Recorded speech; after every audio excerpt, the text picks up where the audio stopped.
Voilà, je me suis engagé en 1952, le 7 avril 1952, car je venais de perdre ma place. J'ai été 8 jours au chômage, malheureusement, et c'est ça qui m'a décidé de partir à l'armée.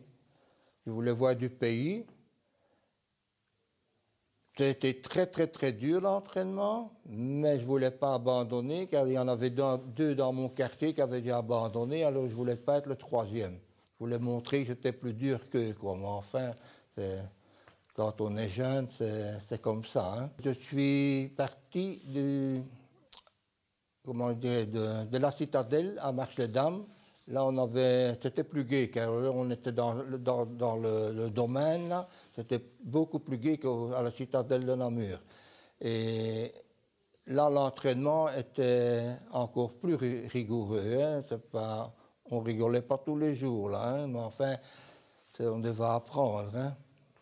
Oh, moi, l'entraînement a duré 2 mois à Citadelle et 2 mois, et 2 mois et demi à Marche-les-Dames. Nous sommes partis en camion jusqu'à la gare. De là, nous avons été à Bruxelles.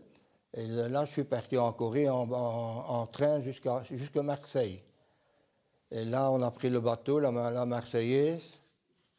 Alors là, ça a été 36 jours de mer. Un temps magnifique en plein mois d'août. C'était très bien, puisque on a embarqué le 22 août, je crois. Sur le bateau, moi j'étais un garçon assez turbulent. Je ne me laissais pas faire.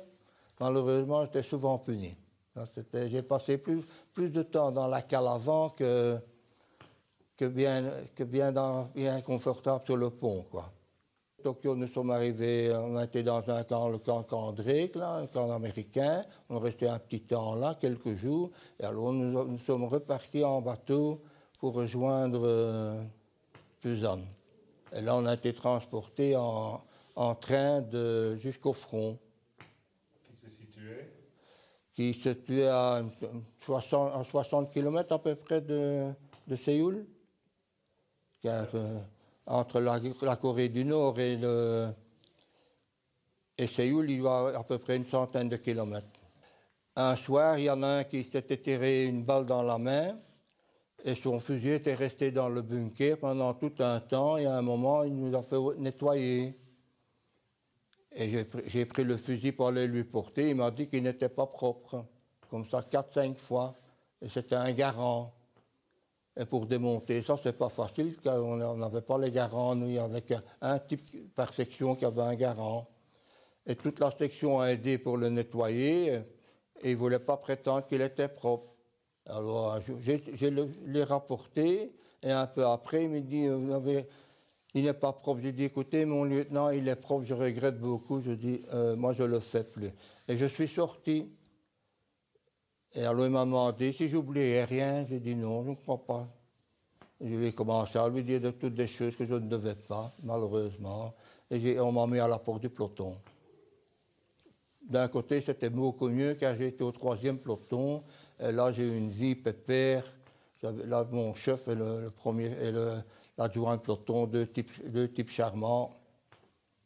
Ah, ça, on montait toutes les 2 heures, sauf quand il y en a un qui faisait il montait à peine sa garde, il jetait une grenade, il y avait alerte, on devait nouveau retaper 2 heures. Hein, ça, on savait qui allait faire le coup. Mais ça a été toute la période comme ça, toujours, comment je dirais, toujours de garde la nuit, toutes les 2 heures, et la journée, on dormait beaucoup. Hein. On se réveillait vers midi et là, on devait nettoyer les armes et tout ça. Et on n'avait pas le temps d'aller à gauche ou à droite. Hein. On avait un jerrycan d'eau par section et chacun devait une fois aller chercher un jerrycan pour se laver. C'était pas comme maintenant ici. Hein. On allait une fois par mois aux douches quand il y avait possibilité, mais autrement, c'était pas toujours facile. Surtout à Châteaucolle, là c'était le plus terrible, ça. La première chose à commencer, c'était au Weitors. Là, en plein hiver, on devait faire les tranchées, c'était plein de cadavres. Et pour faire des trous là-dedans, c'était pas rose. Hein. Et on est resté là un bon mois, je crois. Et on est descendu pour Nouvel An, pardon. On est descendu pour le Nouvel An. Et là, on a été en repos, pas longtemps. Et par après, nous, on est remonté en ligne, on est allé remplacer des Turcs, alors nous sommes allés à Châteaucol. Nous sommes montés le 26 février à Châteaucol, le jour de mon anniversaire, de mes 19 ans. 26 février 1953. 1953. Et on a rejoint les lignes là, les Américains demandaient ce qu'on venait faire, car chez eux, un peloton, c'est toute une section, c'est un peloton chez nous. Hein. Ils se demandaient si on était fous. Ils disaient où est le restant, c'est tout. Mais là, on a commencé à comprendre ce que c'était les 55 nuits de Châteaucol. Là, ça a été infernal. C'était tous les jours, tous les jours, tous les jours. Vraiment commencé le 9 mars 1953. Et là, on a commencé à comprendre ce que c'était que la guerre. Car c'était tous les jours, les obus qui tombaient d'à gauche, à droite. On se demandait par moments, quand on était dans les tranchées, qu'est-ce qu'on venait faire là, car là, ça a été vraiment très dur. Alors, est arrivé malheureusement le 7 avril. Les Chinois sont arrivés jamais plus à 50 mètres de nos tranchées, quoi. Je dois dire, ils étaient bloqués. Et surtout, à ma position, j'avais un chose de sable blanc devant moi, alors je les voyais facilement, mais autrement, moi, je ne les ai pas vus tout près, trop près. Ben, on devait aller au poste avancé et tout, hein. C'était pas... Comment... On n'était pas toujours de garde, on avait une fois le poste avancé, on devait alors... Chacun avait son tour de rôle, hein. La patrouille et tout. Moi, les patrouilles, j'en ai pas fait beaucoup. C'était surtout toujours à peu près les mêmes qui allaient, moi, j'en ai pas fait beaucoup. La nuit du 7 au 8 avril, j'ai été blessé. J'ai eu un obus qui est tombé dans mon trou de combat, qui a sectionné le bras. Et j'ai pas eu mal car on sent rien. Et pour finir, j'ai eu une poutre de bois car j'étais dans un trou qui était préfabriqué. Et la poutre est venue se bloquer dans le bras. Et c'est ça qui a mis la gangrène. Et je suis resté quelques heures sans soins jusqu'à l'aube. Là, après la bataille, mes copains sont venus me sortir du trou. Et je savais qu'on allait le couper, car on me l'a mis dans ma main, c'était tout bleu. J'ai dit on va le couper, mais non, mais non. Et alors j'ai été transporté en jeep en bas. Et là, le padré monte avec sa jeep et il m'a accroché avec sa jeep, il a accroché ma civière. J'étais presque dans le ravin. Et alors j'ai été transporté en hélicoptère. J'ai été une dizaine de jours dans un hôpital de campagne, je ne saurais pas vous dire lequel, car on était un peu dans les vapes là. Je suis resté une dizaine de jours et de là je suis parti au Japon, 3 mois. Quand je me suis réveillé à l'hôpital, c'est très dur.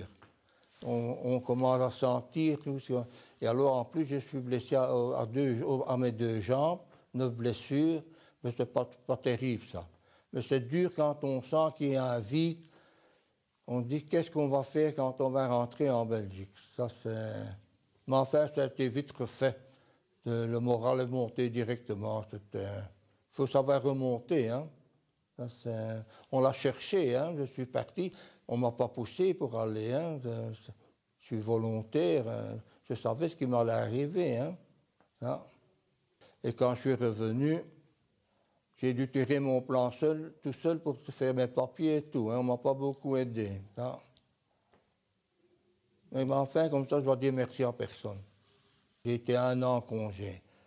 Et après, j'ai dû rejoindre Namur. Là, on m'a donné mon ordre de marche pour le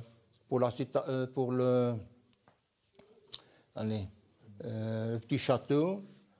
J'ai repris le service en 1954, je crois. Et je suis resté 3 ans au petit château. J'ai dû demander mutation, car j'étais souvent puni, comme toujours. on n'était pas les bien aimés. Ça, c'est la seule chose que je regrette à l'armée. On ne nous a pas bien considérés. Ça, car quand on est un caporal-chef, on ne sait pas encore les caporaux-chefs à ce moment-là, quand un caporal qui a 5-6 décorations et qu'il y en a qui n'en ont que 2, on a été mal vus. On n'a pas été... Il y en a beaucoup qui ont quitté l'armée à cause de ça. J'ai terminé ma carrière au musée de l'armée. Bon, après 60 ans, on oublie beaucoup. Mais au début, je trouve qu'on n'était pas assez bien reconnus. Et je dois dire, regarde, je vais vous expliquer un cas. Je suis arrivé au musée de l'armée, j'ai été surveillant pendant 1 an. Mais se balader tout le temps dans une salle comme ça, ce n'était pas pour moi. Et un jour, j'ai demandé pour faire, on m'a mis comme nettoyeur. Grand invalide de guerre à 100%, j'ai dû nettoyer une salle, je nettoyais la salle 40. Et personne ne pouvait torcher mon torchon. Alors qu'il y avait des miliciens qui avaient la belle vie à l'armée. Hein, alors vous vous rendez compte que l'armée n'est pas mon dada. Hein. La vie des gens, pour eux, on était des mercenaires. Et dans les rangs de l'armée belge aussi, hein, il se dit qu'on gagnait bien sa vie. Malheureusement, on avait le même traitement en Corée qu'en Belgique. Hein. Ce qu'il y avait, on avait une prime de 50 francs par jour. Si on était puni, on enlevait la prime. Alors, hein, il y a souvent qu'il me manque mes 50 francs à la fin du mois. Je suis très content, après 60 ans, qu'il y a quand même quelqu'un qui fait quelque chose pour nous. On ne fait même plus attention à ça. Avant qu'il y ait un timbre qui est sorti pour nous, il a fallu des années et des années que notre président se batte pour avoir un timbre du bataillon. Hein. Je dois te dire, je n'ai jamais compris pourquoi. Mais ici, je suis très content qu'on fait une fois un film sur les événements de Corée.